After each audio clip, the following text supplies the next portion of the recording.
Below. Do it again. Hey everyone, welcome to the 5th meetup for React Penang. And my name is Nathan. And sorry for a little bit late in terms of the time. We sort of messed up a little bit on the technical issue. And okay, so first of all, I would like to thank Facebook Developer Circle for supporting React Penang. So React Penang is a part of the Facebook Developer Circle initiative to bridge and connect our local developers to learn and grow together. So thank you. Without the support of Facebook Developer Circle, we would have never made it to the 5th meetup for React Penang. So thank you to Facebook Developer Circle for helping making React Penang happen. So as I mentioned before, this is our 5th meetup. So fun fact, one of our very first React Penang meetup is on 21st December of last year. So it's almost exactly a year ago. And then we have our second meetup on December last year as well. And then because of COVID-19, then we have to put a stop to physical meetup and have to go live, go virtual for our React Penang meetup. So, and then we done 2 virtual meetups on May and June, for our 3rd and the 4th meetup. So moving forward, we will probably stick with virtual meetup for now until the government say it's safe to do physical meetup, then probably we'll move for that. But I think probably that would be on maybe beginning of next year or even mid of next year. So until now, until then we will just stick with online versions. All right. So let's just move forward with our first agenda. Before that, if you are new to React Penang, and we will encourage you to join our group. So this is the URL to the Facebook group here. And then this is, you can scan it here to get the link as well. So the group is very simple. We only have 2 house rules. First is be honest and then be yourself. And there will be a questions when you join. There will be question that you need to answer, and then you make sure you answer it. Otherwise, we won't approve it. So make sure you don't use fake account, and we don't want anyone that have at least it's a proper user account, not like some like Penang Food 1 2 3 4 5. We will never approve you. We will definitely delete you. And then the second rule is just be respectful and be kind, and then try not to attack each other. All right. So that's all. So I hopefully to see more members joining this group. And if you're already there, then thank you for being there. So yeah, and then let's us move forward with the first agenda of today. So for today's meetup, we want to celebrate our 1-year anniversary for launching our React Penang by inviting some of our past speakers to have some special panel discussion to talk about everything and anything related to React.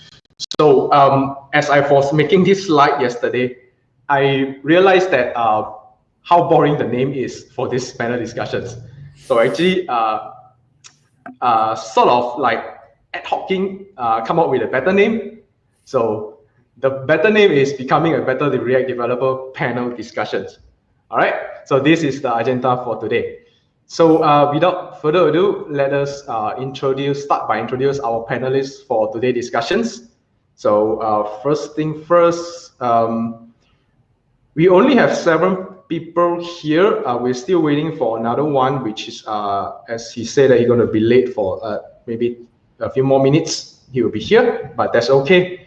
So let's start with Jian. So Jian is one of our co-organizer for React Penang, and some of you might be familiar with him because he has hosted multiple React Penang meetup, and he also one of the speakers for our second meetup. So Jian, please introduce yourself. You're muted. You're muted. Hey, yes, Jian, you're muted. Yep. Is it? Yep. All right. So I've been having troubles with my microphone for the whole week now. All right. Thanks for introduction. Jian, obviously know a few people here, most everybody. So I'm very glad everybody can join us. At the end of the day, we try to learn with each other. That's what keeps the group going. I've been writing React for probably like 5 years, React Native for 2 years now. Writing it means we're working on it. So just had opportunity to work on a couple of React project stuff.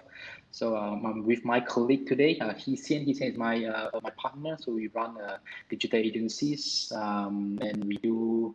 I would like to think that we do cool stuff, but I'm sure all of you guys here are doing cool stuff as well. So yeah, that's pretty much it about me. All right. So thanks, Jian. Next, Jia Yi. Jia Yi is also one of the co-organizers for React Penang. And Jia Yi has been speaker for both second meetup and fourth meetup. I think he's the only one in this panel discussion that has been speak on two meetups at different times. So Jia Yi, please introduce yourself. Hi, my name is Jia Yi. Yeah, I'm one of the React Penang co-organizer. So yeah, right now I've been stopping writing React because I got a new project with Vue, but I still love React.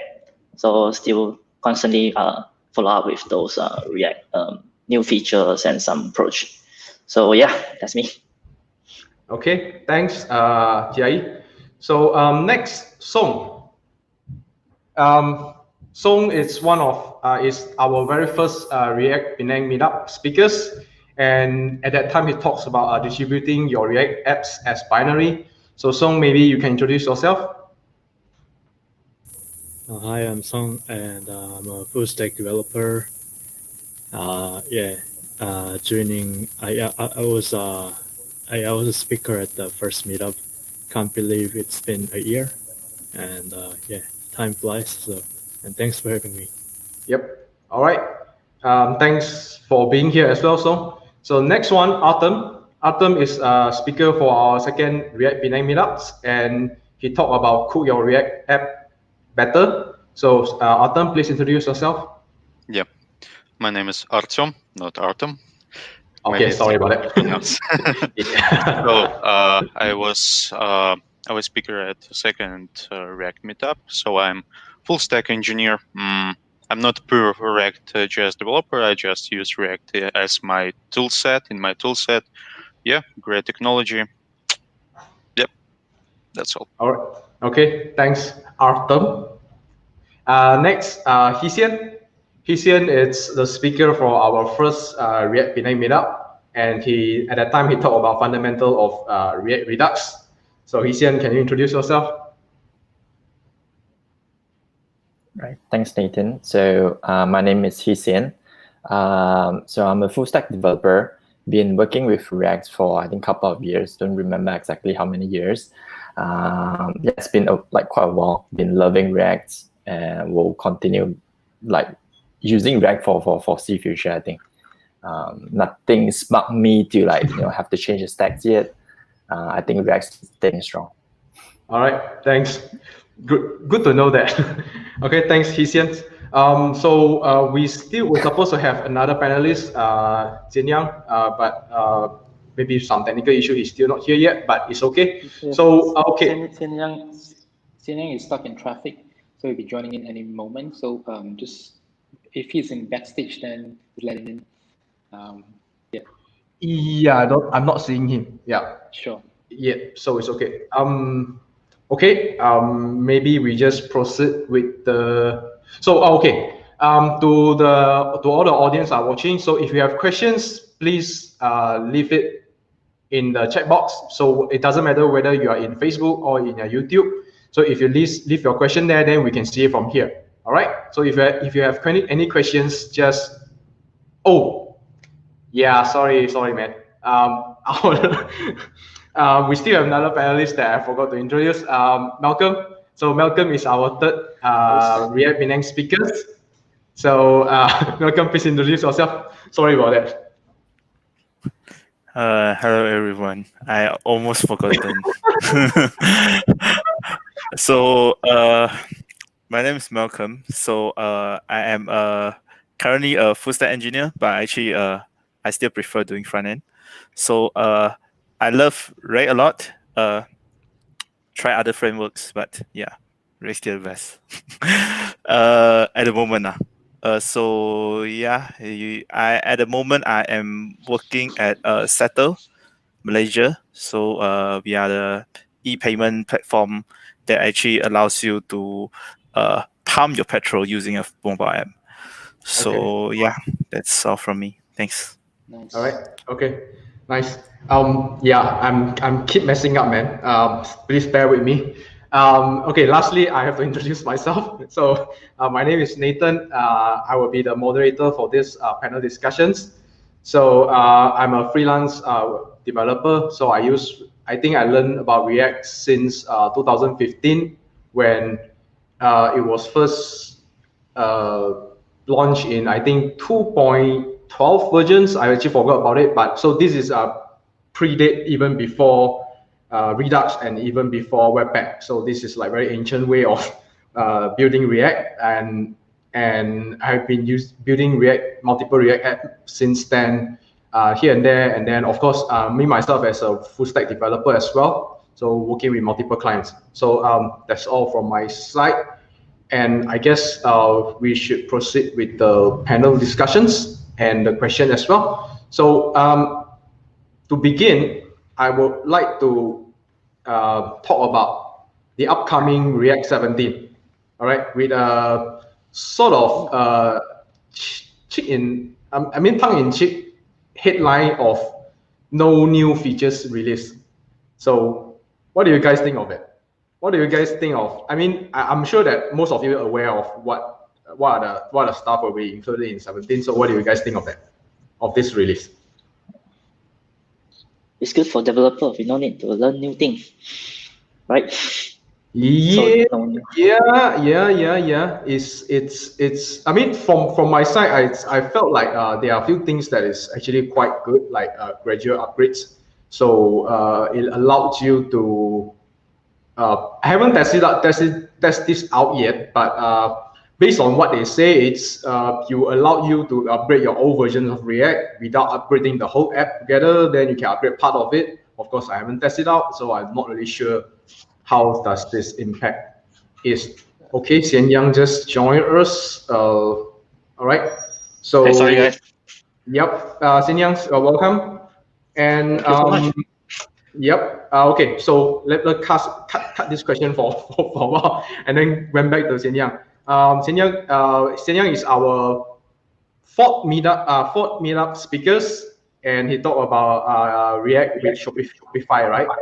Yeah. So Xian Yang, maybe introduce yourself. Yeah, I'm Xian Yang. Currently, I'm based in Melbourne, and yeah, working as a full stack engineer that mostly focus on React and Node. Yeah. All right. Okay. So welcome. Long time no see, bro. They used to live together. Yeah. We're housemen. Okay. Cool. Okay. So as I mentioned before, we will start with our first questions about the upcoming release of React 17. So with a sort of I don't know whether I could call this a mocking headline, because I don't know why they decided to name it as no new features. They could like name a lot of other things, but they decided go with the no new features. Maybe it's sort of like, you know, give other people saying that stability over, you know, new stuff. So what do you guys think of it? Maybe we could start with Malcolm. What do you think about React 17?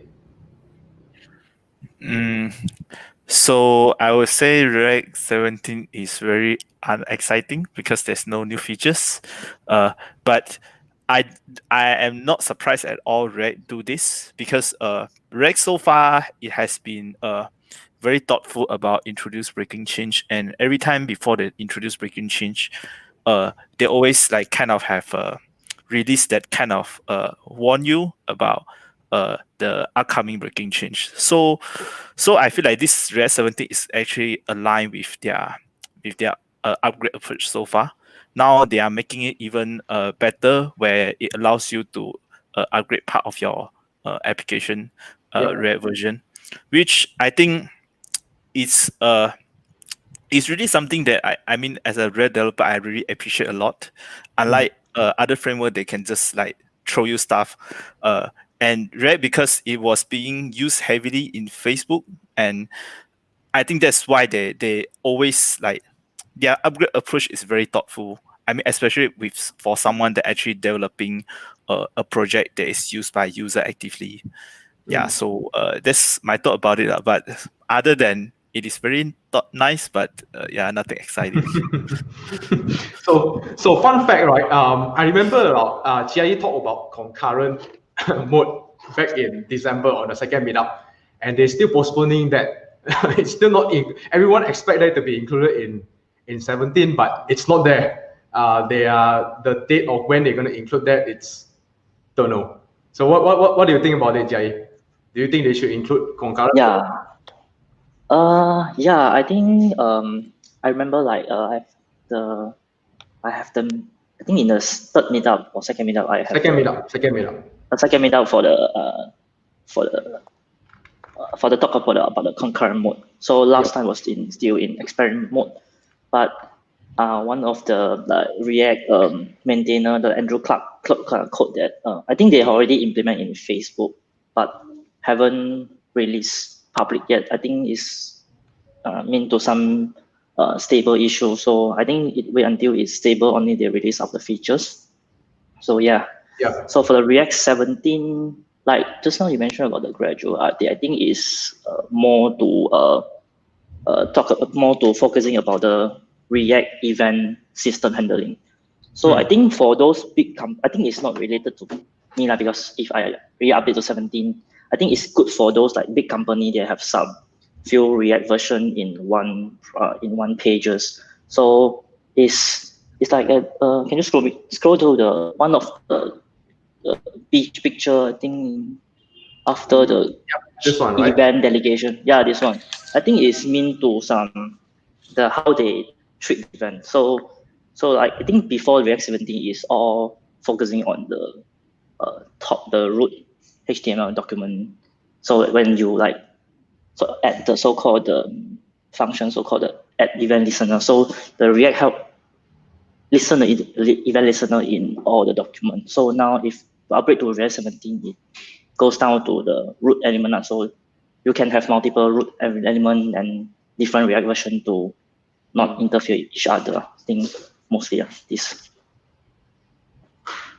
Yeah, cool. Yeah. So it's just that I also felt like this is a very good features because recently we have been experimenting with using React 8 together with like some other platform.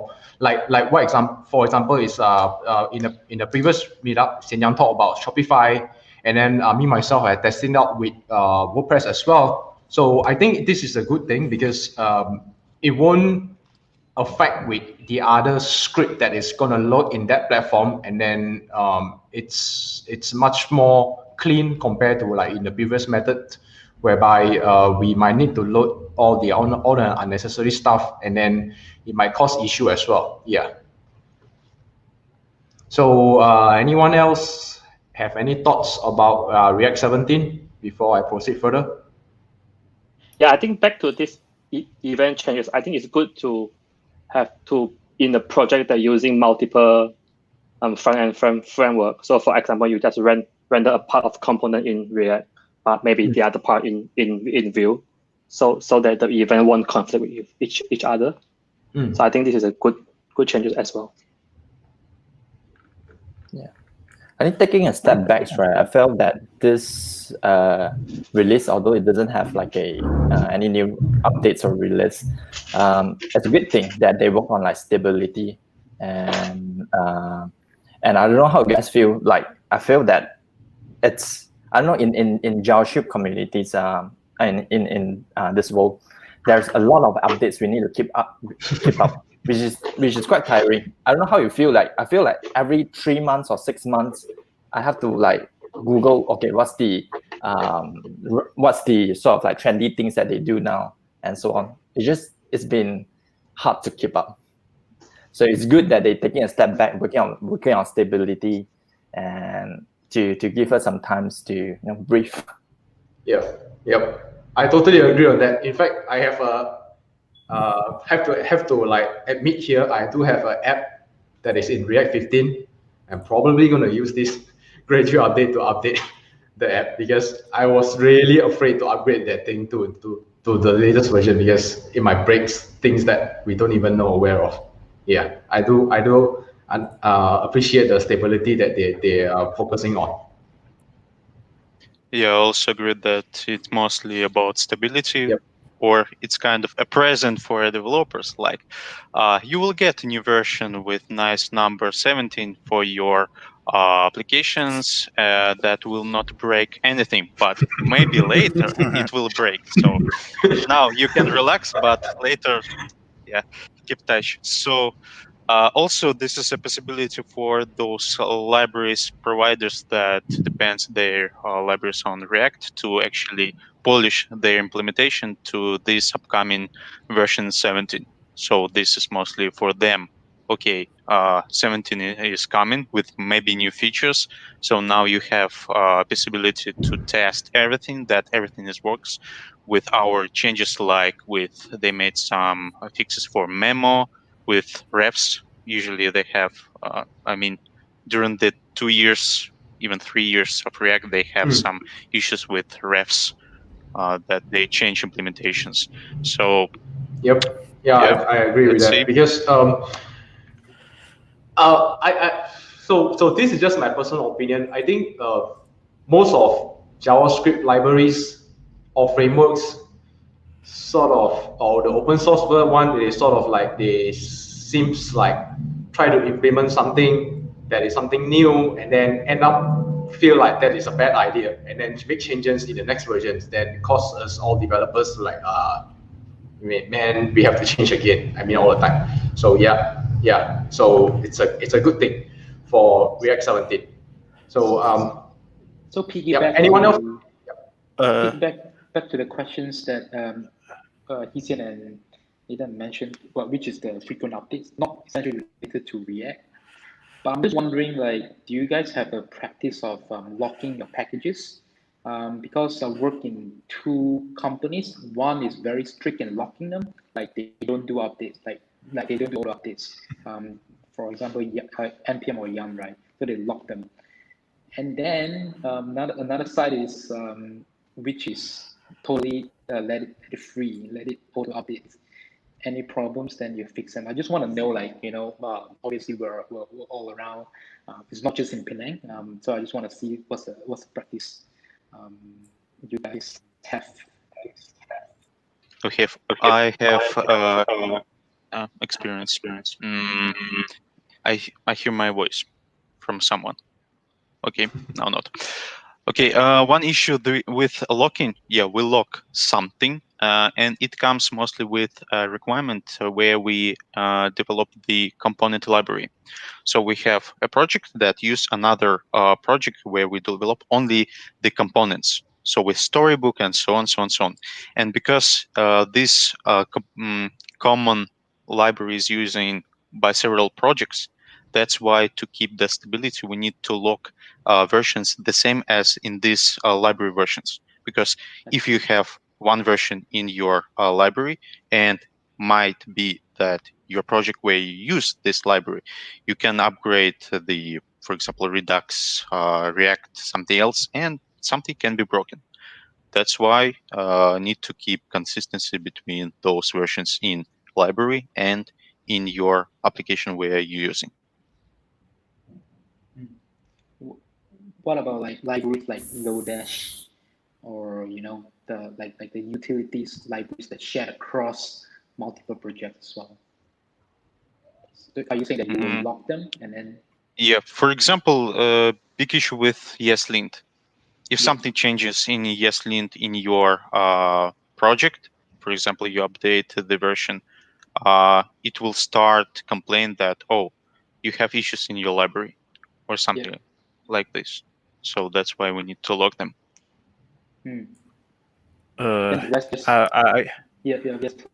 Sorry. I give my opinion here. So I feel like you should always lock them. Because my opinion is upgrade should be something intentional. So without having the npm lock or yarn lock, you are actually making your deployment non-deterministic. You may deploy today, it works. Deploy tomorrow, it works differently.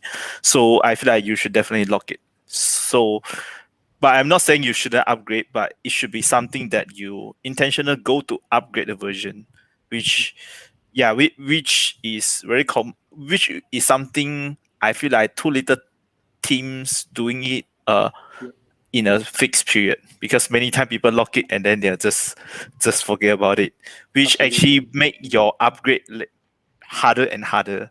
It's like, for example, just now Nathan talked about React 15. I definitely believe, right, when React start React 16, when you upgrade to the first version of React 16, it will not be as painful as now. So yeah, for me, in my current company, I always like every month if we are not actually tight with the task, we will actually like spend 1 or 2 hours to upgrade and see everything's working fine, given we have test coverage. So yeah. So is it everything? I mean, front end, back end as well? It's not just limited to the front end part of the React. It's just your back end as well. You will lock it, everything? Yep. Yes. And, it should be something intentional. Okay, and do testing every week to make sure that it is working fine? No, we are not do testing every week. What I mean is that maybe every month we will do an upgrade of the version. Okay. Yeah. Okay, I see. Yep. That's what we used to do. It was at least like 3 years ago. Like we lock everything, and then we do upgrades like not every month, probably every 3 months, and then we decide, oh, this thing seems like it's a bit too old, and then should we do that and something? And but it's very, very time consuming. So, well, I mean, appreciate if anybody else. Well, speaking about add to please. Oh, go ahead, Artyom. Okay, speaking about the backend, well, I'm Java mostly based developer, so we have everything like locked. It's really dangerous to upgrade, like have those unpredictable upgrades. So Malcolm mentioned the determinism, and this is very important, especially with for big projects. If you have small application like small admin view, maybe you can keep an eye and see what is changing with new upgrade of the version for your library. But if you have a really big application in React, you cannot handle everything. So that's why we lock and maybe create a new ticket, especially for like one developer that should check once like per 3 or 6 months and do proper upgrade and see step by step what we can upgrade, what we cannot upgrade. Yeah, I think for my company, we are most like client-based projects, so we need to spend time on actually doing the feature and testing. So we definitely lock the package, and if we really want to update something, we have to bring this time back to client, saying that, yeah, if you want to do upgrade, we actually need to spend like X amount of time. Do you really willing to upgrade? So that we won't actually break the project before we launch. Cool. Yeah, I will echo the opinions of Malcolm, Artyom, and Xian Yang in that by not blocking, it does not only makes your build not deterministic, but also it kind of opens up your application to unknowing some malicious code by third party. So I think definitely locking is a good idea. But also we've mentioned so far that by locking you need to create extra ticket to upgrade those packages rather than shipping features. So what we can do to mitigate that waste of time would be if you have extensive end-to-end test coverage, you can probably lock the major version. You can specify a constraint so that only the major version is locked, and then you can have a periodical script that probably updates everything automatically according to the constraint. And if the test passes, you can follow up with the release cycle. I see. Sorry, Nathan, slight off track, one more question. Yeah, it's okay. Go ahead. What about under active development though, like the product hasn't been launched yet. You were just a new project. What about locking them, the libraries? Anyone? While you developing the new application, you can see the dynamic, like starting from the template of the project, like just simple, then growing. You can also upgrade the versions and see dynamic. Maybe you used material design, and material design added some fix for an element, and this is nice to have in your application. But when your application is big enough, you should lock them, those dependencies. Yep. So one of the audience actually say that sometimes library authors sometimes release breaking change as minor updates by accident. So yeah, it's another reasons why we should lock everything. Yeah. Definitely agree. Yeah, actually, this actually reminds me of one thing interesting about TypeScript. So, do you know TypeScript every release, right? They don't care about is a breaking change or not. They just simply increment the number by 1. This is a TypeScript style because they have the opinion where every observable behavior, even is a bug, is being if you have enough consumer, it depends by someone. So if people assume your bugs is there and then you suddenly fix it, actually it's a breaking change for people depends on your buggy behavior. So yeah, that's why some people say just don't believe semantic release. Is kind of sometimes they think it's non-breaking, but it's breaking for you. So the safest way is still lock it, in my opinion.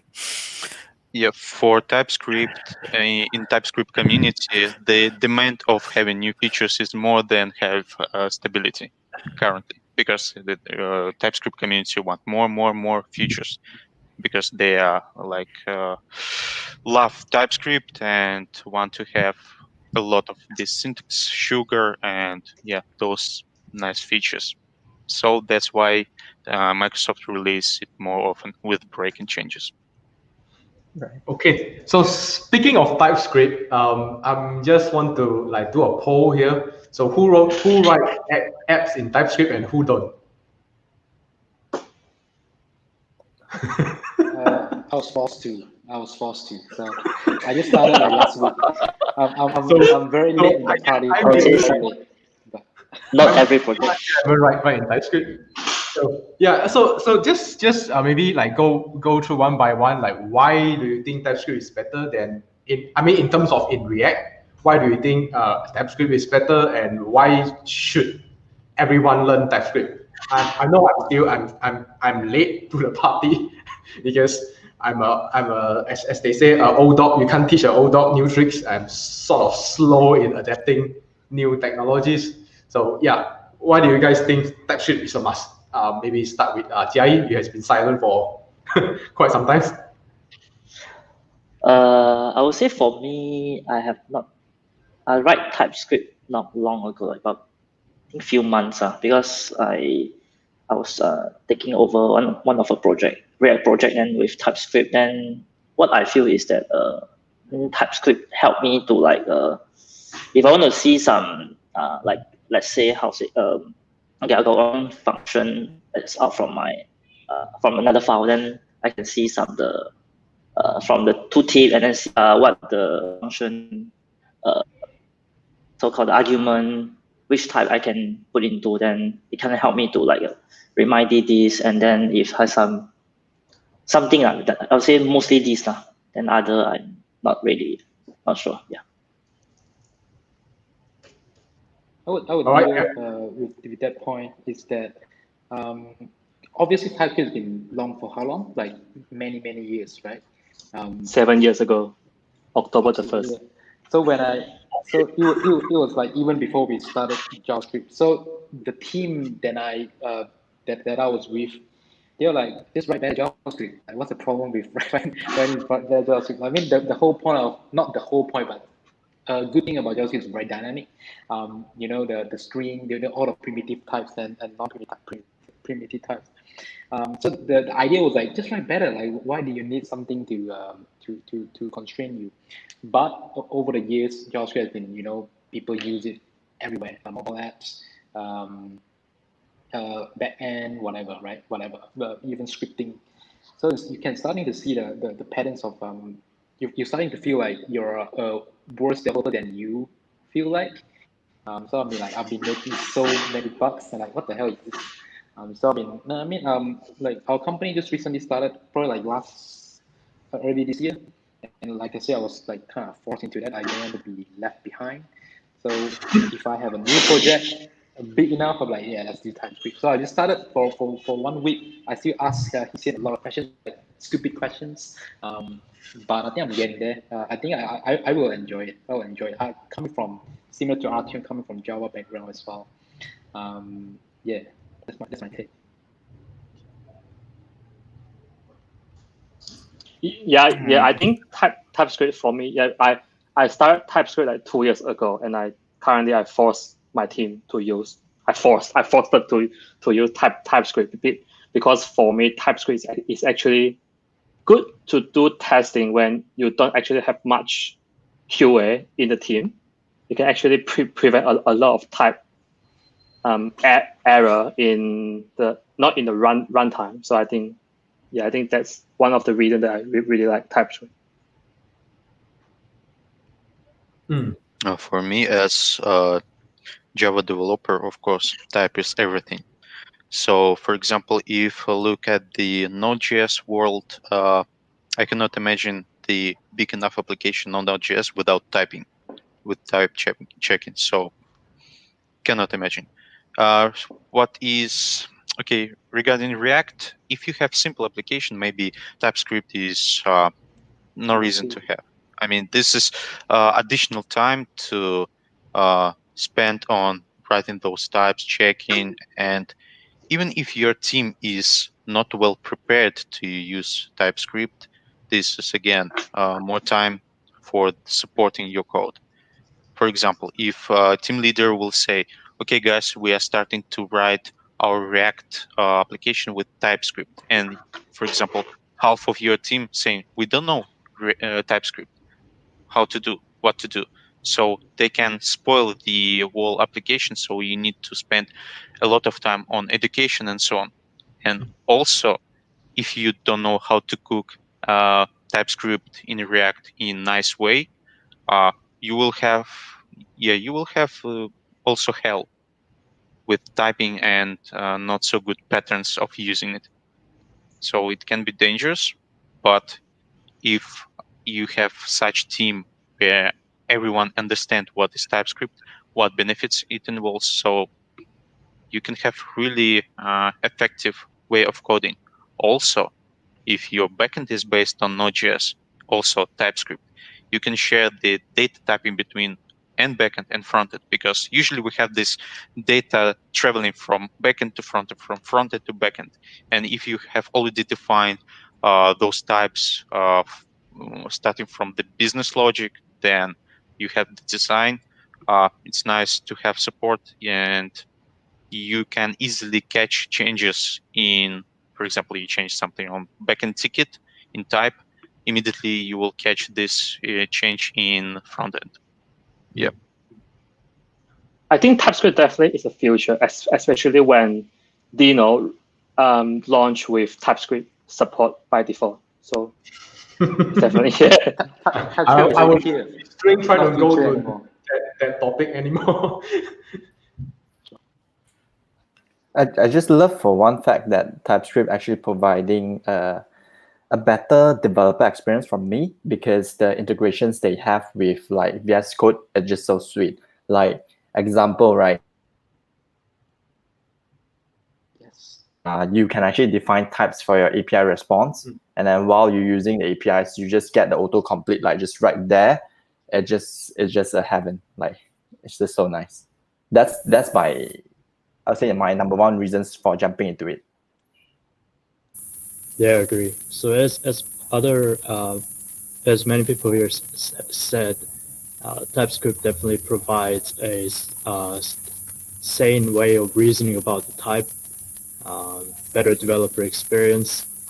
But I think the question is how many years until it becomes legacy? There's been a lot of attempts, like in the past, for example, I remember people were quite excited about things like CoffeeScript. Yeah, yeah. And everyone jumped the ship by now, I think.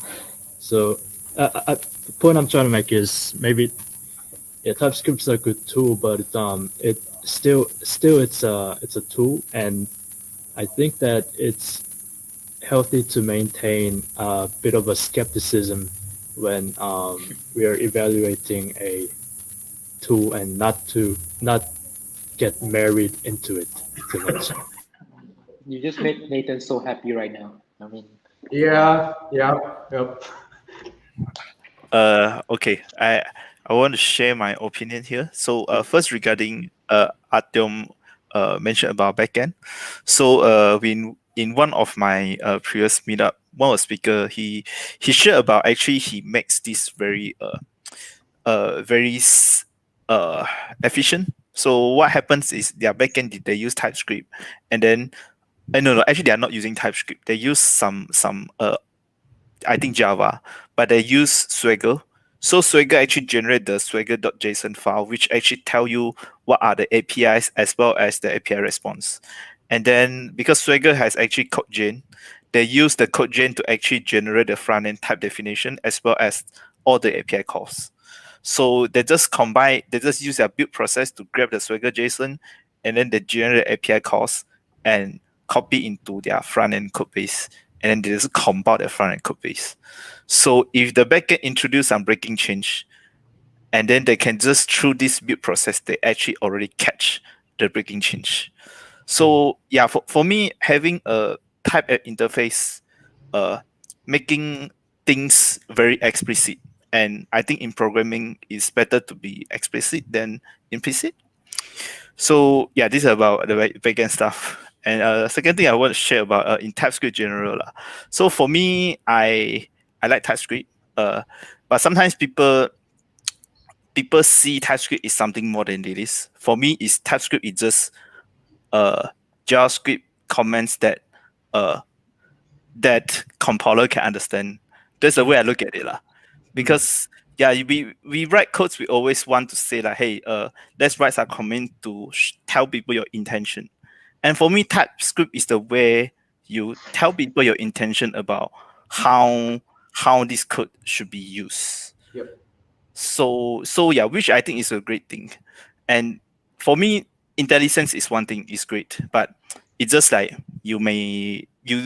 without IntelliSense, it just makes you to need to manually look up slowly a bit. But for me, TypeScript really shines when you refactor your code. So for me, I'm a believer of code base is not something you write and you forget about it. For me, a healthy code base is a code base that you need to keep refactoring as you have better understanding of how things works. So without TypeScript, I can assure you, you don't have the courage to do so. Because yeah, it's just too many moving parts that you don't have the courage. But TypeScript actually makes things very clear. Many times how I refactor stuff is I change the interface, and then I go through every single error that TypeScript is screaming at me. And once TypeScript is happy, then actually the code works. Yeah, so that's the way I think about TypeScript. If you feel that your code is something that you need to keep change as time goes, that's, for me, without TypeScript, that's impossible. Yeah. Yep. I agree with what you say. It's when we write code, we must have the correct intent and what is the intent. Yeah, I really definitely agree with that, because I realized that when I start, because I'm a self-taught developer, so when I start writing codes, I mean, we sort of like, okay, we want to create this layout, then we just go by any means to create a layout without thinking about, how many mess we create in the code itself. We just focus on achieving the end results. But in terms of good practice in programming, we always have to write codes with a good intent, so that not only the computer know how to read it, but the human who never read your code before, when they try to read your code, they can understand what's the purpose there and then what does it do. So yeah, you guys just give me a very good reasons why I should learn TypeScript right away. Another thing that branch off this, which is something, the arguments that Xian and I been talking about as well. Like it's the commenting, like Malcolm mentioned about commenting stuff. Like again, my previous company that I worked for like almost 5 years, they really don't like commenting stuff. They feel like, why do you need to comment it? If your code is written in a very easy understandable way, as a programmer, it's so much easier to read code. Only you comment for like black box, like you don't know how it works, or you wrote it, it's very difficult for people to come in. Then you comment stuff. So this has been our, at least this was our approach. And we always prefer writing simple code. Like if you copy and paste something from Stack Overflow and whatnot, like one-liner that does everything, they absolutely hated it. And I was kind of brought in that way. That was kind of my first job. So I've been having this kind of approach. I felt like it's a good thing. To me personally, as a young developer, I was just wondering, like, what do you guys view on comments in general?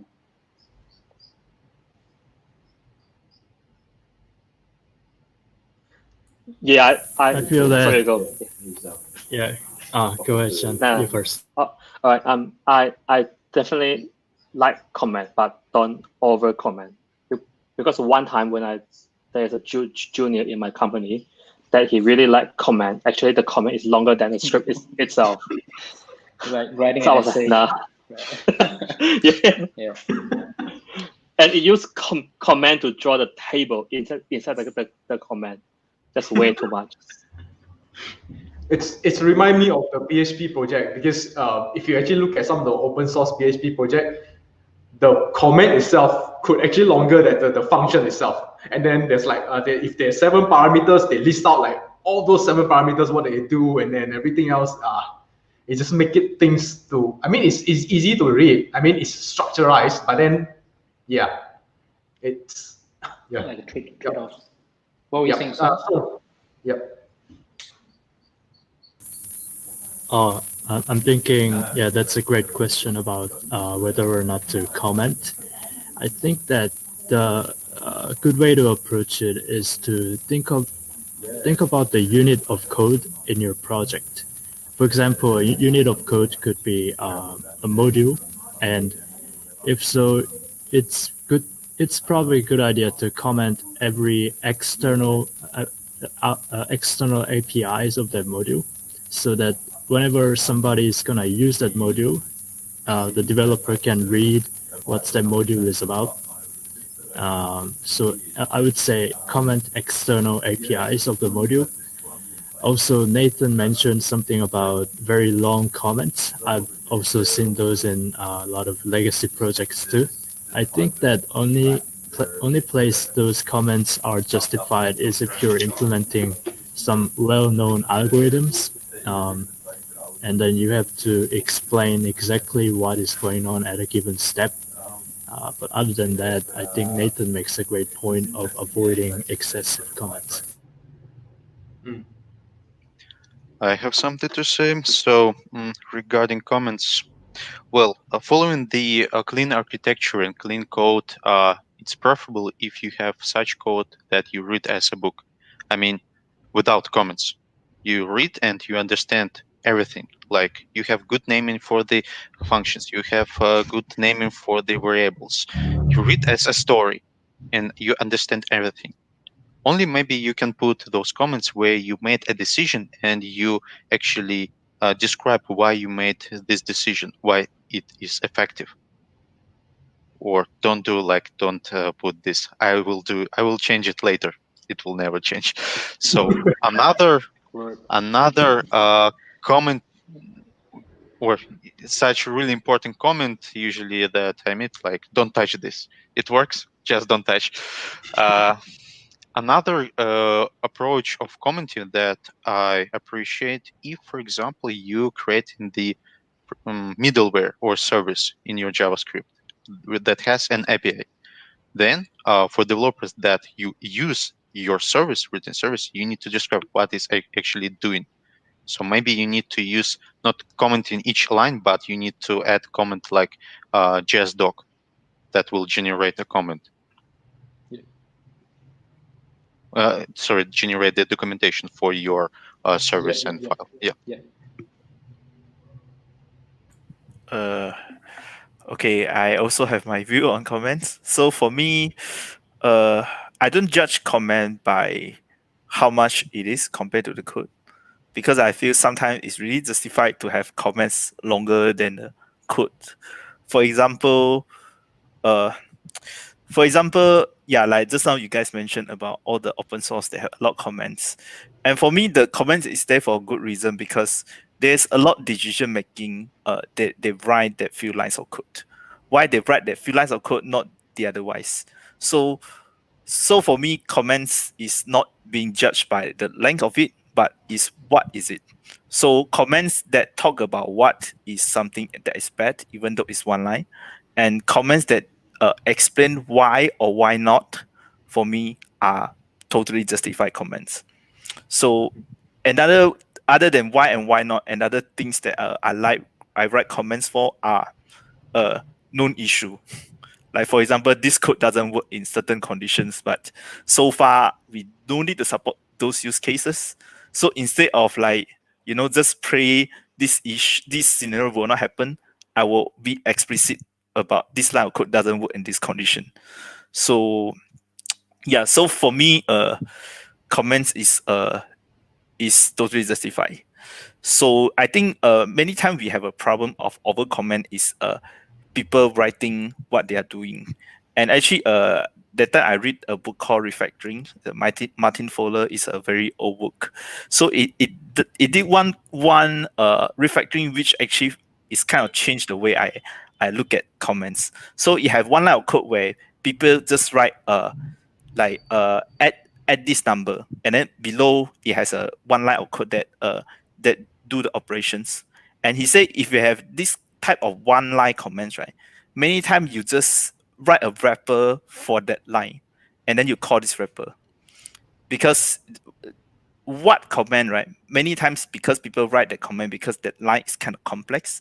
But if you have those scenarios, you just use your comment as a function name, and then you call the function.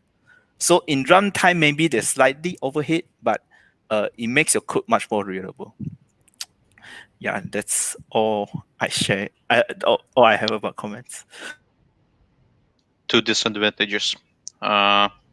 One disadvantage additional that you force your brain to more focus on read also your comments instead of reading just code.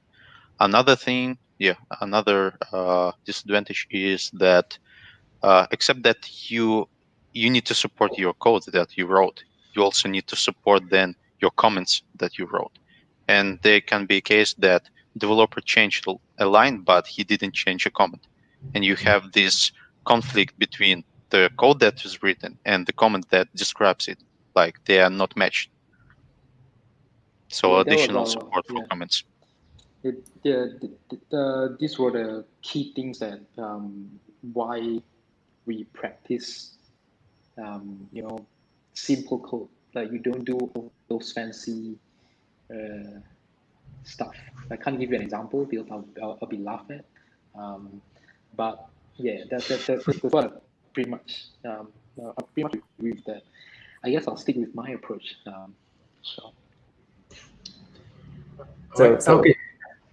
Yeah, so there is a questions from the audience. What do you guys think about using JS doc to comment and adding types in JavaScript? Yeah, to me it's like you remind me again with the PHP open source projects that as what the other panelists were saying, that if you add too many things, then you are writing comments and you are not writing codes anymore. So yeah, that's just my opinion. So what do you guys think about it? Think about JS doc. Regarding JS doc, it was popular maybe 4 years ago, still was using, but with TypeScript, and then also people tried to use Flow. JSDoc like went on another level. Yeah.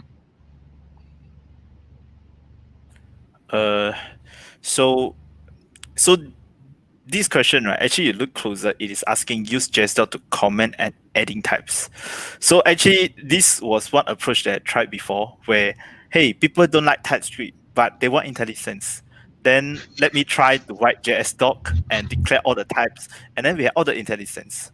But the question, I feel like this is kind of like wasted effort, because if you are doing those for the sake of having types, why don't just use TypeScript?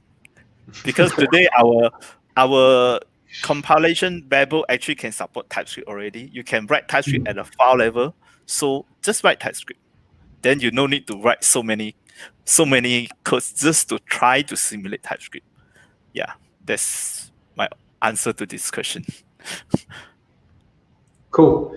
All right. We will go to the next questions. Okay.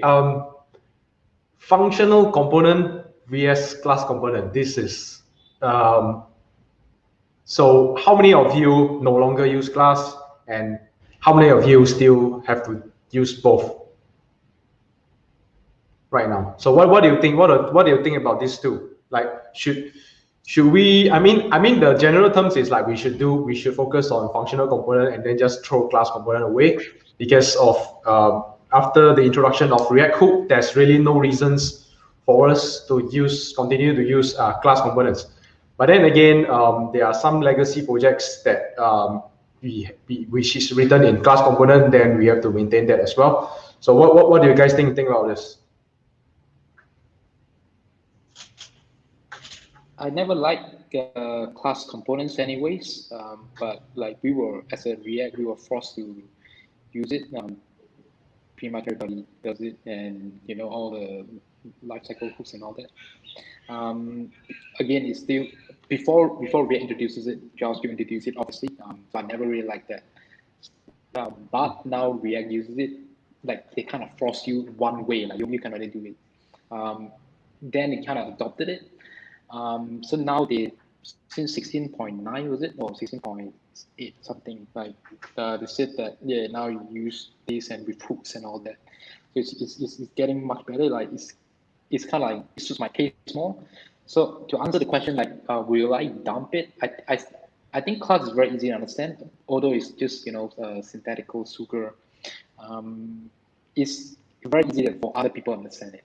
Yeah, it's kind of like a step up to understand hooks. If you don't understand life cycles, it's very hard for you to understand hooks. That's my point of view. So I would decide it if I rely on too much of life cycles to handle all my events and stuff, then I'll use class. If not, I'll stick with functions.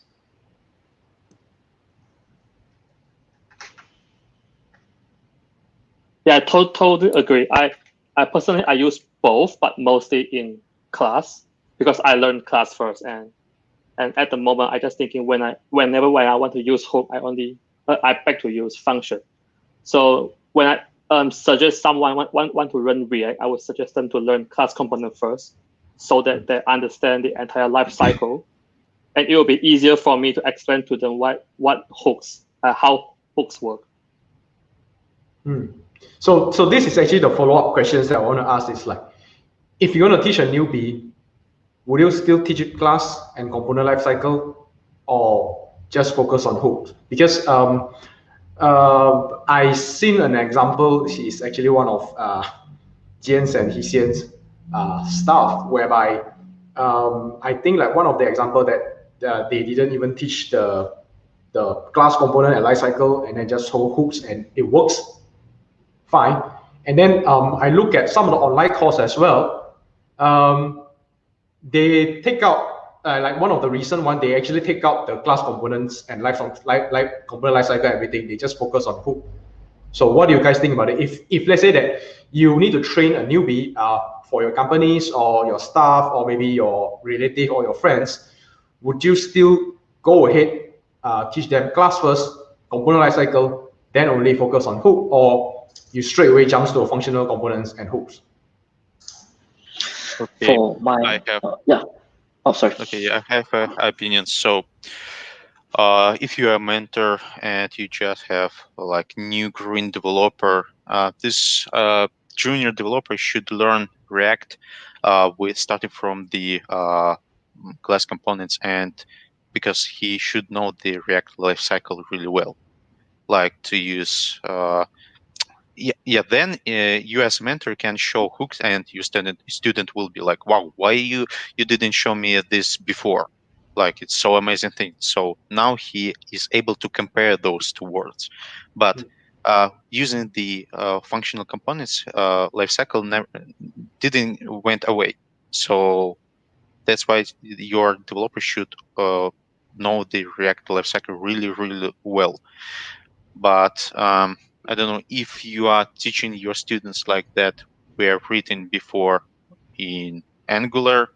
Yeah, you need to spend more time. But if you are hiring the junior developer, usually junior developer already should know React and should know the React lifecycle.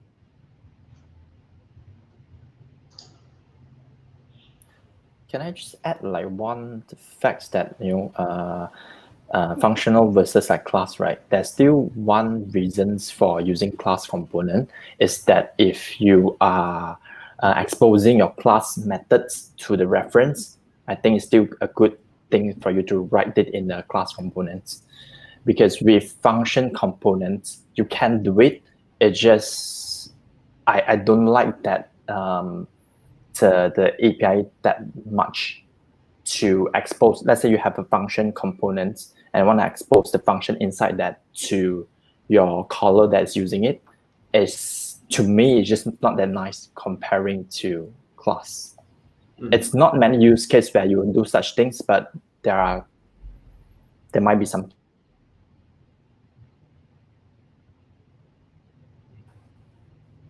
Yeah, just to add on to that a little bit what Artyom said, right? So there's always been a challenge, like if you're asking a brand new JavaScript developers haven't done React, but JavaScript, hook, functions, components. Like you can teach them classes, but the resources that they are seeing right now, as of today, everything is all about functions and all about everything is about hooks.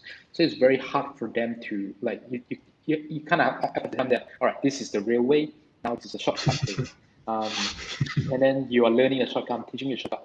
So to us, I will always be like be very open-minded to say that just do whatever that you feel comfortable, but you have to understand the key concepts behind the scene. Like, why do you do that? Like, some people, it just works, right? So it's not acceptable, at least for junior developers. It can't just, it works and then you leave it. Like, you have to know why and then stuff. And then over there, they will learn about, they're starting to understand lifecycle and stuff. But obviously, when we distribute tasks or learning or studies to juniors, like we're not giving them too much to handle at one time.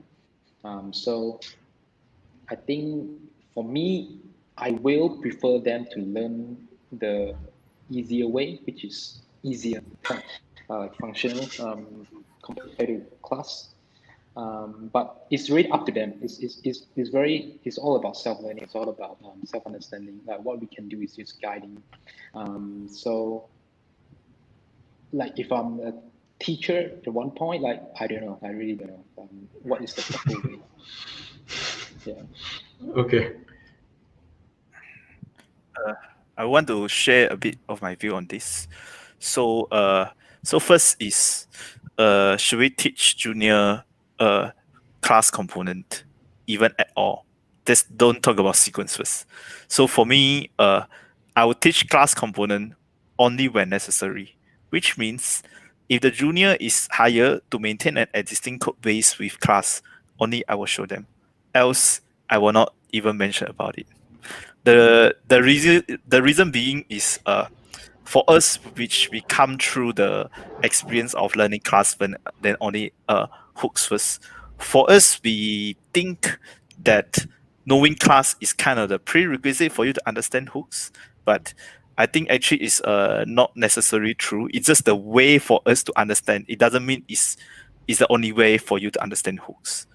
So yeah, I personally I don't like to give the junior the answer of you make the decision, because I feel like junior is a time where you have so little experience to make a very reasonable judgment. So many times you really need to tell them this is the way. So yeah, that's my point of view lah.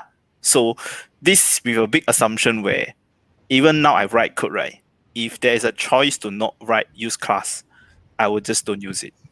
And today there's only one use case, which is error boundary component. And other than that, I don't use class. Yeah. Okay. For my opinion, if for newbie, I assume the newbie know JavaScript. If no, I will definitely call the newbie to learn JavaScript first and then only go into the React thing.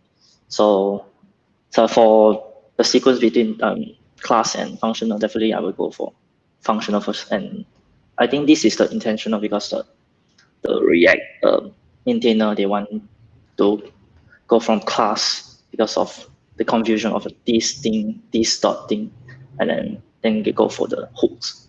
So yeah, that's all. But I still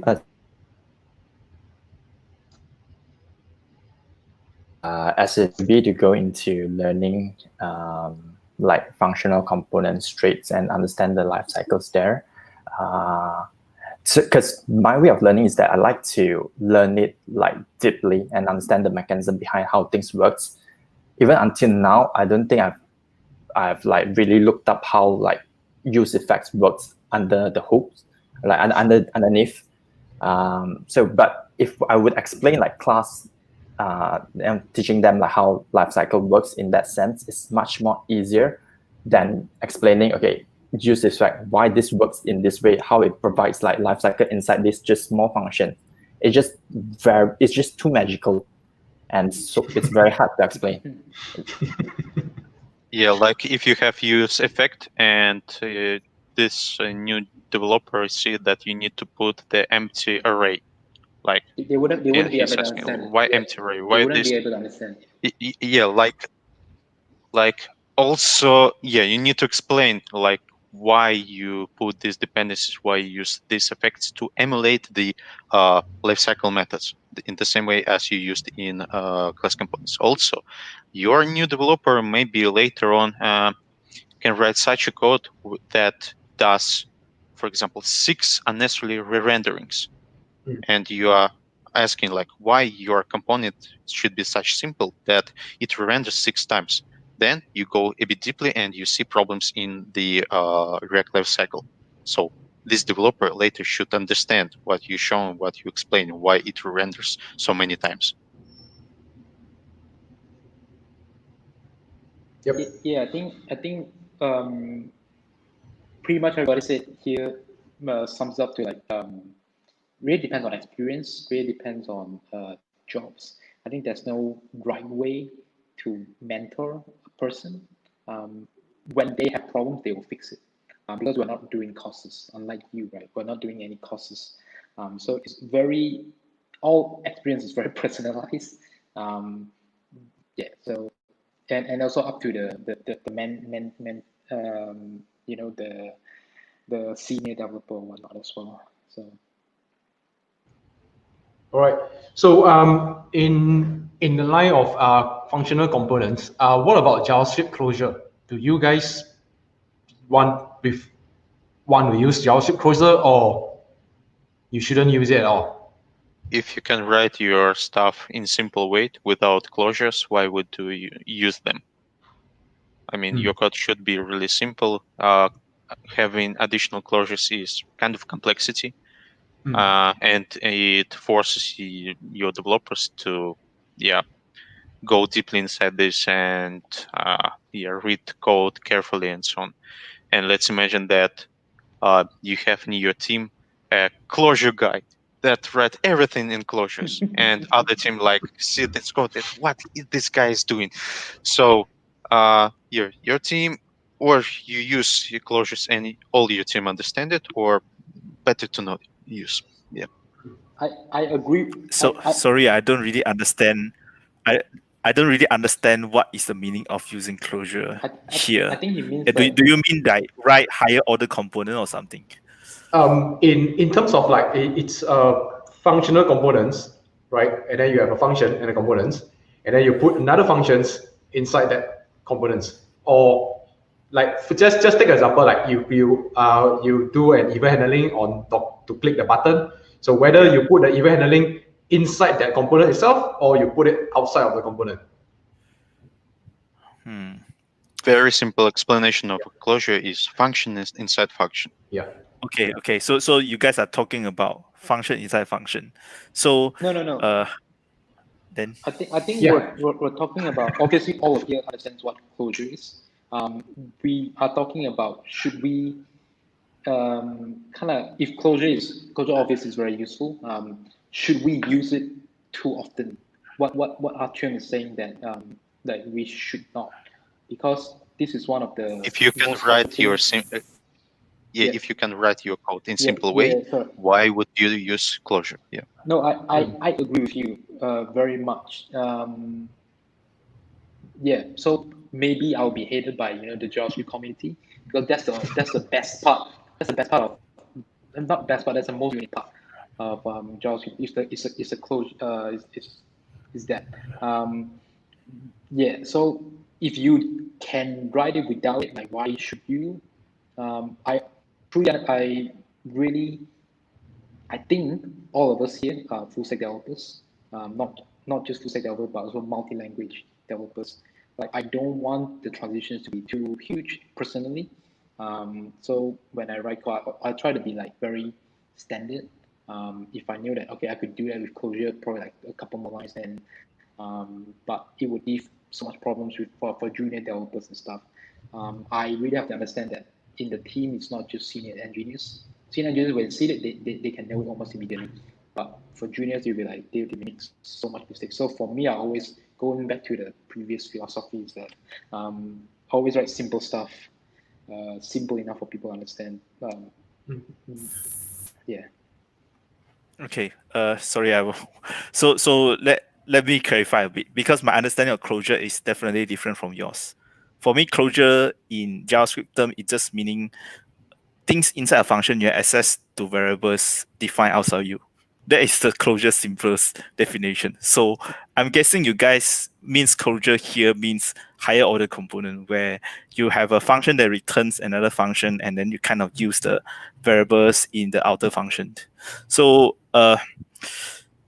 for me, I agree with you guys that we should avoid higher order component if possible, higher order function or component if possible, because with hooks, there's no really a use case for that anymore.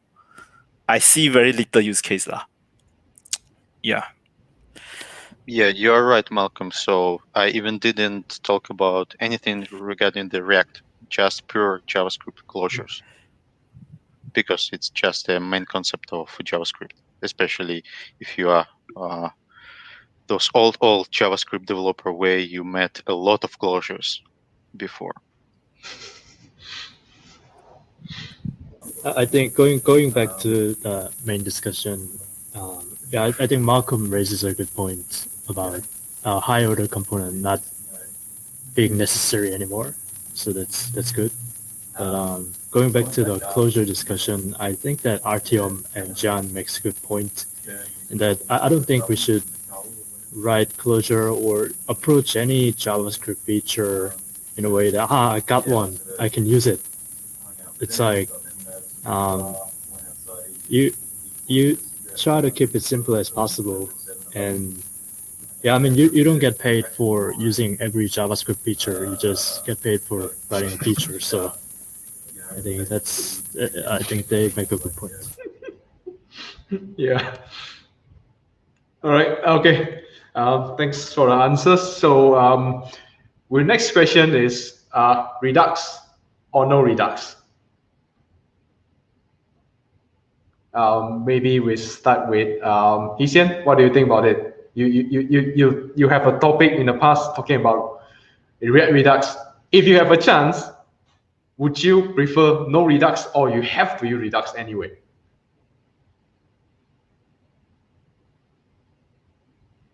For me, like the latest projects that I'm doing is that I am using it just for keeping the global states. So just contacts or the others APIs.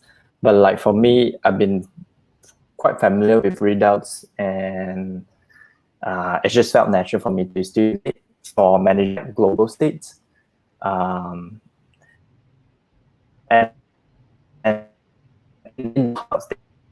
for my views to render and so on, it's not that necessary anymore. If you just want to cache your API's results so that next time you visit it, you have instant response. It's not that necessary nowadays. Now there's so many Redux, Breeze, and so on. So for now, my use case for Redux is for storing global states that's sharing across like different views and pages. Which Xian, actually, do you mind to share what are the global states that you still share across components? Example, authentication like tokens, login authentication. I think you will store into your storage. Okay. Which you can also do that with what's that? Context, right? So I think you asked the wrong person because he's a Redux lover. I mean, yeah, purposely. That is on purpose. He loves Redux so much, where he refuses to. Wait, hold on.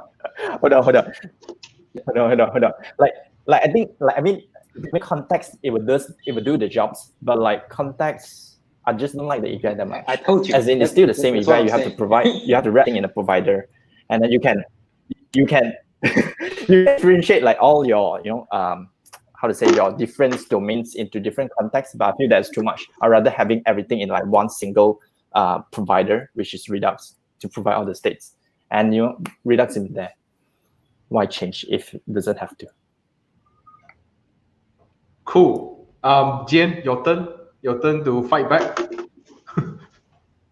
I'm curious to hear what Marco was saying. Like he was cut off.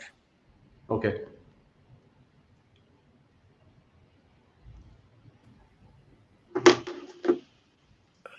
So I want to share a bit from my experience. So I used to love Redux lah. Now I still use Redux, even though I don't love it so much anymore.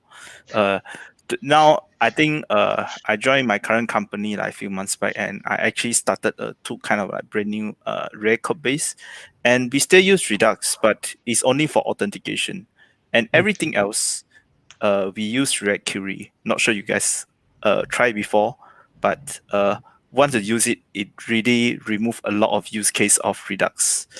So because today many times people use Redux other than really global state, which is authentication, people use it actually it's just a server cache where they make API calls, then they store it there, and then after they revisit the page, they try to read from the cache. In the meantime, they refresh. They make API calls again to refresh because server may update. So you see, you write a lot of code at the end of the day, it's just a catch. So React Query has very good abstraction around this. You can configure how long you want your cache to be. You can make it like auto refresh every time people go away from the screen and go back. So yeah, with React Query, actually you don't really need Redux that much anymore. Yeah, that's my. Okay, I can say something. So this is an interesting question regarding Redux or non-Redux, and I can imagine the future, or maybe even now, that developers will choose a company to apply for a new job based on either using Redux or not using Redux. So weird time.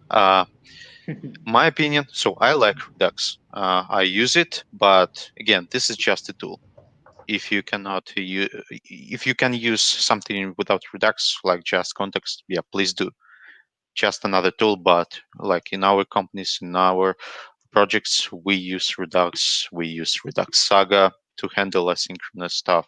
We already formed a good pattern to use it.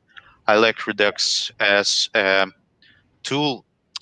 I always treat Redux as uh, event library that helps me to generate an event, and in another place I react on this event. So I split those two worlds, React and event system.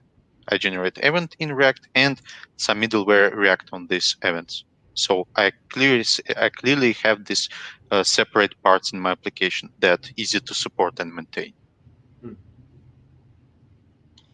Yeah, I mean, it's if it's up to me, I probably wouldn't go with Redux. But I don't make a lot of decisions, high level, so like major decisions like here at this moment. So I think, yeah, get yourself familiar with both of them. At the end of the day, Redux is still, context. Yeah. So I also attended one of your sharing, Malcolm, with React Query as well, plus the toolkit. I haven't been really using it. We have started using toolkit, which is kind of nice, the Redux toolkit. So yeah, it's just a tool. It's really up to the people who are using it. People are really familiar with it. Why do you still need? Why do you ask them to learn? New things. Not learn, but use the other tools. So if your company really has a good practice, good standards for everything, why not teach? Why do you want to teach them? So Cool. All right. Xian Yang, do you have anything to add? I'm basically very similar to Xian, Redux lover. Yeah, but I have a rules of using Redux. I only use Redux when I need it. In terms of I need it is when I want to update multiple component on different level from one component, then I use Redux. I mean, it's a weird rules, but yeah. Other than that, I would still prefer use. I mean, since React hooks, I decreased the time that I'm using Redux now. I definitely think React hook will replace Redux in my mind. Yeah. But not now. Also, we have an agreement or policy in our project that everything that we got from the backend we store in Redux. Everything else, like React state and so on, we better to use or hooks or context. So, but backend, all stuff, all responses, we store in Redux store. Actually, Artyom, if your company rules is store details in Redux store, actually, I think you should really have a look at React query, because it's not simple component mount it make the queries. It's actually, it help you to share across backend state across your components, and it even like dedupe your API calls. So yeah, it will save a lot of code. I really did it a lot of code after I use it. I'm just wondering, is it very time consuming to refactor a Redux project to React query? I'm just out of curiosity. Actually, it is not a lot. It's mostly deleting codes. Yep, everyone loves delete codes.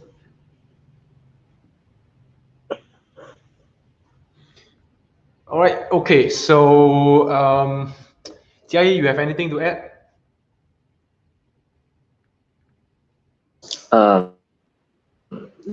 Basically, what they all say is, yeah, it depends on the situation. But I haven't used React Query yet. So for right now, I still stick with Redux. So, but for small project, definitely I don't go for the Redux. So if it's a very like the complex web app, definitely I will go for Redux. Yeah. Okay. So, okay. Next questions. Create React app, or would you just prefer to use DIY Webpack? Yeah, for my opinion, I think not only Webpack, you still can use other bundle like Pass. Yeah. Either you stick with Create React app or some other stuff that you DIY.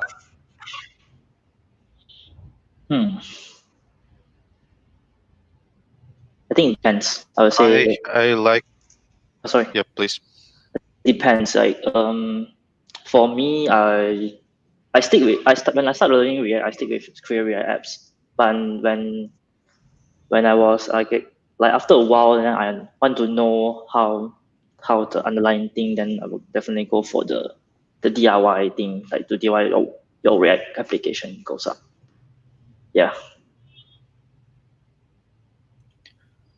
Also, I, for example, more like to control everything regarding the application configuration. For example, a development environment, production environment, testing environment, everything I have control. Like I can, for example, to apply those nice plugins in Webpack, bundle analyzer, I guess you know, and other that you can just inspect your application behavior. Yeah. So would you start with a Webpack from scratch, or you eject it later? Because I don't think people eject stuff. Well, for example, regarding myself, I always have some boilerplates that I improve from time to time. We can go to GitHub and see tens or hundreds different templates, and you can inspect and read the code. And this is a nice idea. I will try to use in my boilerplate. And later on, you have well-designed your boilerplate that you can use, that you have set up in development environment, production environment, and test environment. So you don't use Create React app? Is it? I only use for really simple stuff. Yeah, I think we're quite similar in that. I only use it for when I'm lazy. All right, this is a small project. I know that the dependency is not gonna come back and haunt me. I'm definitely not gonna get it. Again, a small project, just one line command, then that's it. But I really prefer to have controls and stuff like that.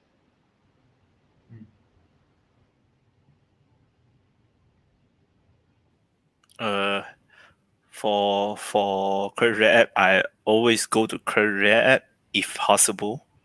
But if I need to customize something that Create React app doesn't support, I won't ever eject it because eject it, you need to understand how Create React app generate a webpack. So I will just write from scratch. Yeah, that's my approach so far. Never eject. It's crazy. I know. Yeah, ejected once, regretted instantly. Git revert. Yeah. So on the topic of Webpack, right? Do you guys do code splitting? Did you think it's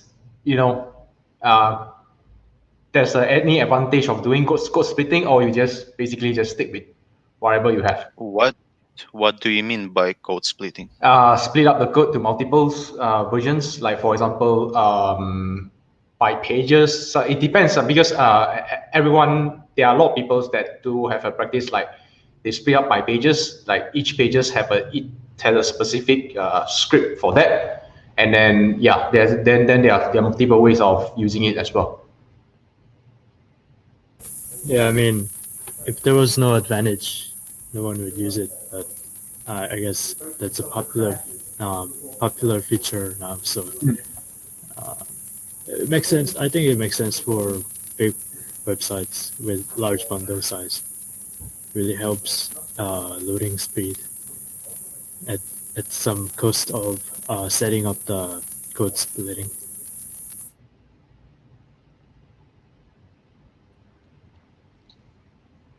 Oh, definitely depends on project. So if you find it needs to code split, then you only code split. By default, with my configuration, I wouldn't really spend much effort doing that.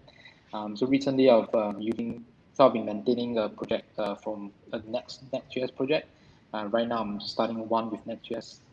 So by default they already does it automatically.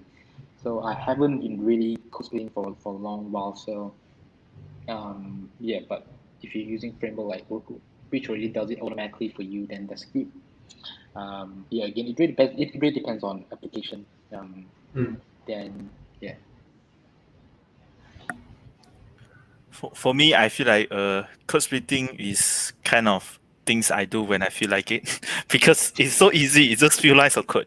Especially if you use React app, the configuration is there. You just need to write the dynamic import. It just works. Yeah, but actually, this dynamic code splitting actually brings up something recently I'm learning, which is Webpack Federation, something that's going to be ready in next release. So today we do code splitting, right? You end up your code is still in single code base. But Webpack Federation, actually you can have many React projects and all your projects can say, hey, I want to split this code out and I want to expose it to external bundles. So you have another project that's using React and you can configure it to consume bundles from this another project. So for me, that code splitting actually has more benefits because you actually allows team to really deploy and work things totally independently. Yeah, but today's code splitting for me is kind of like it's not a big deal lah. Yeah. Yep. It was very popular. I think like few releases ago, and then everyone was rage on that, and then for now it wasn't as good as it used to be because people realized that maybe it's just a fancy features that probably we don't need in there. So okay, we will proceed with the next questions. This one, do you Dockerize React? Do you guys Dockerize React? I'm just curious about this. Personally, I don't do that. I'm curious of anyone Dockerize React. Actually, React runs on front end. There's no such thing. My definition of Dockerize React is that it's invalid. So for me, how I understand people say Dockerize React, they are just saying how the build time for React is being Dockerized. So for me, that is DevOps concern. It's not really my concern as a front end developer. Yeah, I think this is more on. Yeah, sorry, go. No, go ahead, Jian. Sorry. Yeah, I Dockerize React sometime. I mean, when we deploy, I only Dockerize the deploy part. I think that's the only part that we can Dockerize. It's good for my current project is because the deployment process from my company to my client company is not using pipeline. Don't laugh. It's not using pipeline. We have to send them a file, and they have to do testing in their current environment before they launch to their production side. So we initially we thinking we just pack everything inside zip and they can deploy themselves. And end up we now currently we are experiencing that. How about we upload everything to a private Docker hub, and we just send them the Docker file or the Docker compose file, and they can just quickly spin up in their environment. I think it actually make our process quicker and easier.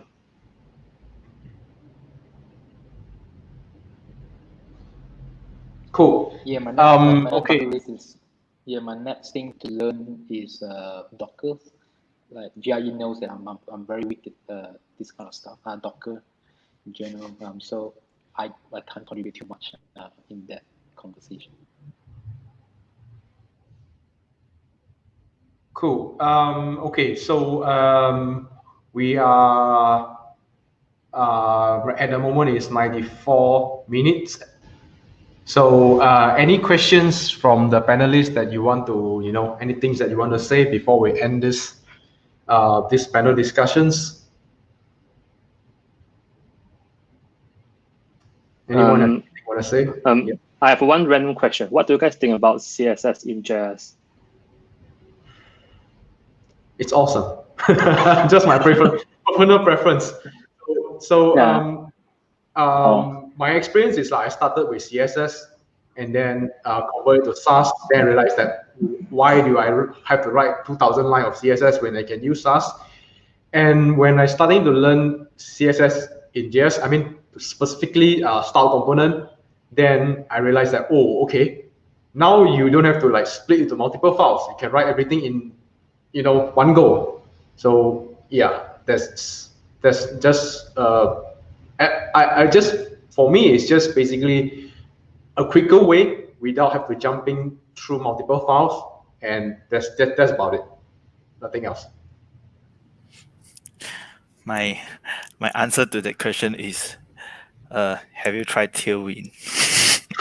so yeah, I used to kind of love CSS in JS, but there is some runtime cost lah. CSS in JS, when your product goes big, right, it's really they let us say dead by 1,000 cut lah. It's like no longer how they optimize it, because you are still running in JavaScript runtime. You scale up, then you have problem later. So far I find the Tailwind CSS approach is kind of works for me, and because it's just CSS, and it also strip out all the unused CSS. So, and it fits the requirement of only working in single files. So yeah, can give it a try. Oh, thanks, Malcolm. I think. Yeah. Go ahead. I'm sorry. Yeah, the reason that I asked what do you guys think about CSS in JS is recently I got into a fight with a developer, and he's very into CSS in JS, and I'm the other way around. I really don't like CSS in JS because I feel like when I want to reuse a class or a style, I need to write it again. Maybe I didn't do it correctly, but that's the reason why I don't like CSS in JS. So thank you so much. I think that's a very good argument for me to fight back on Monday. but regarding you have to write, you cannot reuse CSS class, right, for the CSS and JS case. Yeah. I feel like the problem is more like, if you want to reuse CSS, actually that should be encapsulated in a component, and you can always reuse component. Yeah, so that's the way I look at it lah. So I feel like for me, I actually like the developer experience of CSS in JS. The problem of me now is I know when you scale it up, there will be some performance overhead lah. So so you mentioned about the performance issue for the CSS engine. Are you encountering that? So you try to refactor it, or you benchmark and then you realize this? No. I haven't encountered it, but for me it makes sense lah. It's that I don't need to try, but I know the more code you run, definitely is gonna be slower lah. And I actually see this is very unscientific. I just see people on Twitter screaming about it. So yeah. I've been writing style components, which is CSS and JS in general, for the past couple of years. I really liked it. So I'm currently we have a pretty big project recently. So I'm experimenting CSS modules, which kind of gives that ability to write CSS, but also in modular ways, components way and stuff. So I'm a couple of weeks in. I really prefer it because style components in terms of ID support is still not quite there yet, compared to just writing CSS and in ID. Other than that, I also feel like componentize everything in one file or in a couple of files might be kind of annoying, like, because whenever you see a code, you want to see the logic first, and then you see the styling last. We also had argument like, should you put styling on top or should you put on it below? Now we're putting in two different files, like with CSS modules and stuff. And you're reading CSS, and I kind of I'm a bandwagon right now. So yeah, CSS modules, I think probably the way to go for me. You know, when you say about the putting who want go up first, now you put at another file. I feel like it's like, we are arguing which to optimize which one. Screw everyone. We just put in another file. Yeah. If I have the decision, then yeah, it's my decision. Yeah, but usually, yeah, you see. But I still enjoy writing, CSS, pure CSS in terms of kind of bundle them into style component and stuff. Yep. But I guess with personal preference, in terms of scalability, I'm not too sure. We're not there yet. I guess next year you'll tell us.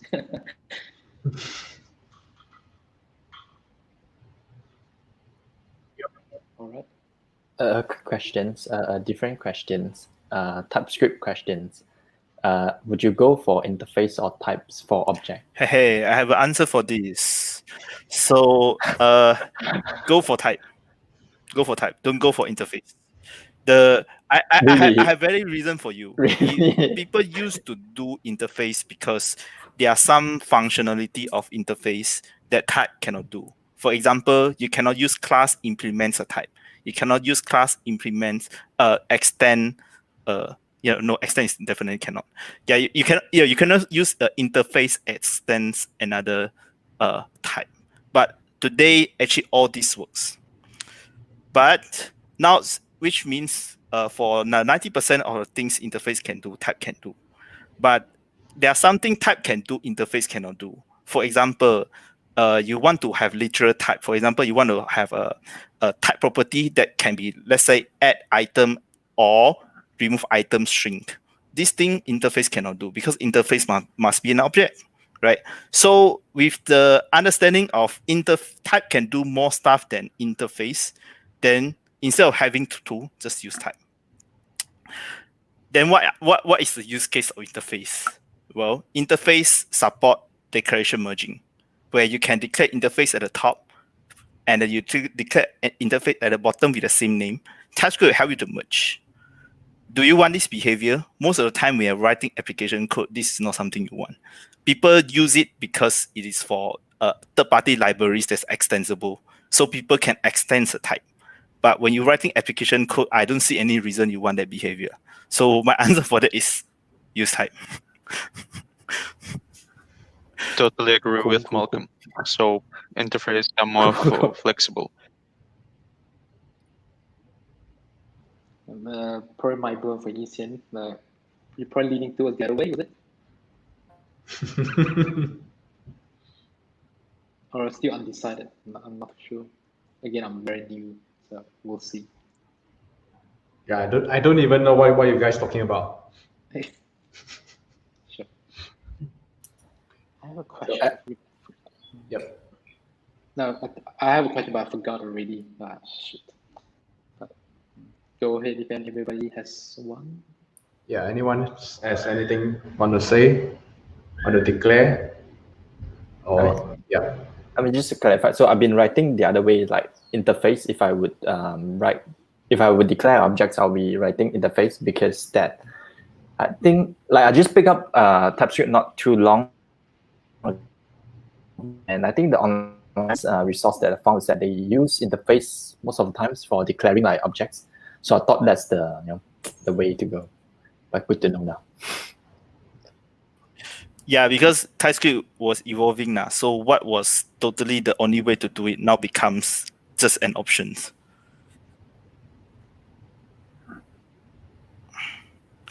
Cool. Anything else from the panelists? Anything else you want to say? So, okay, I have actually one last question. This is a little bit controversy. If someone asks you between Angular, Vue.js, and React, which one is better? How will you answer it? You want to end this meeting with Holy War, right? Yeah. It's time to bring up your knife.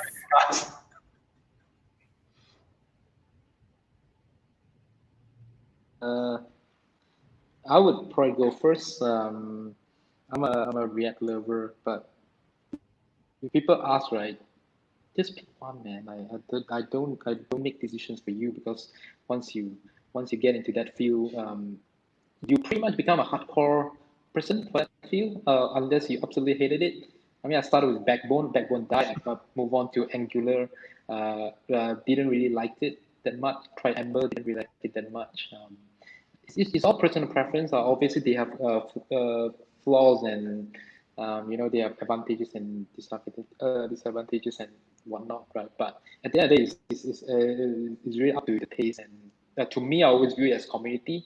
So I will show them like how many GitHub followers for particular ones, and how quickly can you choose, and then you make up your own choice. But I would definitely suggest React. I mean, that's why we're here. Yeah. So, but if I don't have a solid answer. I don't have a solid feedback. Points that I could make. What about you guys? I guess it depends on your efficiency of your team. If your team can be efficient with Angular and client doesn't care about the technologies, please use. For example, if you would have questions like what I need to use Vue or jQuery based project. So of course we will use those trending technologies that are most popular, but the team depends on your team. You can be efficient and with Vue and with React and with Angular. Yeah. Yep. So you have something to say? Yeah, what Artyom just said. Stick with what you know, because you are most efficient at that. What about you, Jia Yi? You are coding in Vue.js right now. Okay. Yes, I recently joined a team, and then they write Vue. Then because it's an existing project, I will ask, why you guys use Vue? And they got the perception say that Vue is easier than React. So yeah, I think for my perspective is that it depends on the team, I would say. So let's say I join a team, then the team is like more preferred to Vue. Then I think it's back to the team familiarity. If the team familiar the framework or the library, then stick with it. Stick what you don't like, just like Artyom and Song mentioned about. Yeah, that's agree. But definitely a big Agree. But for me, when I code Vue, and I feel easy to pick up for what I'm feeling. Yeah, because maybe I come from React background, and when I'm doing Vue, it's like, oh, this makes sense, something. Yeah. But one catch is that, one catch is that when I'm using Vue, some of the like ESX features, like the so-called the map is not supporting Vue 2, only supporting Vue 3. I don't know why. So yeah, it catch me when I'm using Vue 2. So yeah, that's all. We're pretty peaceful, so we're not declaring anybody. I guess Vue people or Angular people watching. I think that's a pretty standard answer. Yeah, I mean a lot of time, right? So I'm sharing a very quick story is that there's a company approaches, like they don't know programming too much. They want to build a mobile app. They want to be cross-platform. So our strong suit is React Native. So obviously it's already good. Introduce them a little bit more. They kind of they want to know more about the technology and stuff. And then they went on and they Google and stuff, and then they came back to us a couple of weeks later. They say that we 100% absolutely want to go with Flutter. I'm like, but I don't know Flutter. So and then it's like, I don't mind you learning Flutter. In the inside of me, I would like to, if I have an opportunity, I would love to try new things, Flutter, whatever, Vue native. But what I'm saying is that the decision doesn't come to, like, at least for us, we make a lot of decisions, but it's really hard. Like it's really hard to say which one should we use and what. Like, at the end of the day, it's up to personal preference. Like the clients that we have, that guy, like he doesn't know shit about programming language, but he prefers Flutter. So we would either do it or we don't do it. So it's really up to us to make the call. If the timing, price right, we probably will learn it. Again, we don't want to learn everything new. Just very inefficient in general. So what do you guys think? Like if you're in my shoes, right? Like your seniors or your bosses that just say, "Oh, let's do this thing" without a good reason. Actually, I think if I'm your case, definitely is go for React Native, because I think technology, the skill set should be I would say like most important factor when I deciding the two technology. There's kind of like there's no very clear winner. So yeah, but actually I want to bring back to the question. This question actually is which one is better. So far everyone is answering as in like someone want to make a technical decision which one is better. But I want to try to answer it from another perspective, which is this is a question asked by newbies. They ask you this question not because they are making a technical decision. They're asking you because they want to know which one they should learn. So to answer this question, which one is better for you to learn, the answer would be which type of programmer you prefer to be. Do you prefer the programmer that there is someone give you an official guide and you can just focus on writing code and follow the guide, or you want someone that always have awkward discussion like today, that you say something and you worry you will offend someone? So yeah, I feel like in React world, this kind of discussion is very common, even not just about framework, even libraries. People will just argue with you what kind of libraries to use. But if you're using Angular Vue, right, they kind of like pre-package a lot of stuff for you. There's official libraries. So if you you prefer that way, actually, it's totally fine. Because sometimes I also get tired of all those arguments. Yeah, but just choose your pill, blue pill or red pill. But even with React, there's a lot of framework to follow as well. So no, even you have framework to choose, but in the first place, you need to make decision to choose that framework. Yeah. So for me, React is always is endless lah. Sometimes I really get tired of this.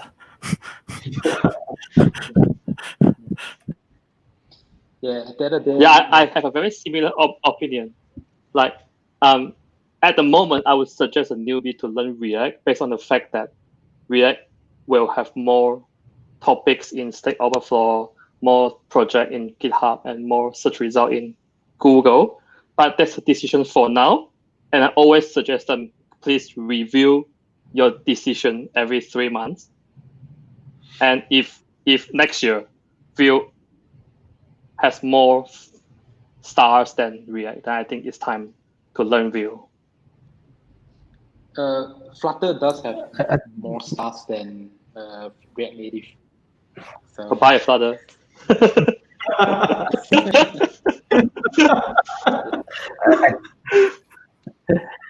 I think my take in this kind of topic is that I think it's not to experience and stuff. Like it's not that everything is new, it's the greatest.